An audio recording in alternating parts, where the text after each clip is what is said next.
Symbiotic relationship means that two species have formed a close and long-term bond with one another. The monarch butterfly's life cycle is completely dependent on the milkweed plants. Like all butterflies, monarch butterflies have 4 life stages through metamorphosis, the first being the egg. Next is the larva stage or the caterpillar phase, pupa or chrysalis, and finally is the adult stage. Now the monarch butterfly lays its eggs exclusively on the milkweed plants, and as that caterpillar develops, it will eat those toxic leaves produced by the milkweed and retain those toxins in its body. Predators quickly learn to avoid the species altogether because those toxins are stored in its tissue all throughout adulthood.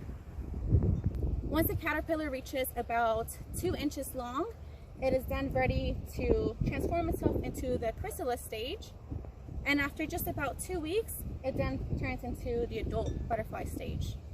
So now that we talked about all the different ways that the monarch butterfly depends on the milkweed, we can start to think about how the milkweed depends on the monarch. So the monarch butterfly, like all butterflies, are great pollinators, and it actually helps pollinate the milkweed plants. So that means a healthy population of monarchs will result in a healthy population of the milkweed plants.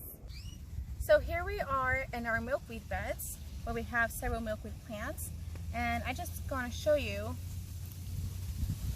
those toxins I was talking about earlier, those caterpillars eat. So here's the leaves of the milkweed plant, and if I break one of these leaves off, you see that there's a latex that's starting to secrete out, and that is what's toxic. So these caterpillars will eat these leaves and ingest those toxins, and those toxins stay in the tissues of the caterpillars. So that way the predators know that they need to avoid them because they're poisonous. So unfortunately, monarch butterfly populations have been greatly decreasing over the years, and there are several reasons as to why this has been happening.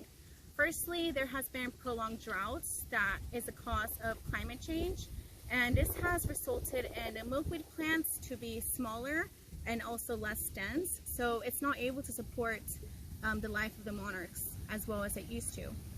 The second reason is habitat loss, and this is caused by land use change.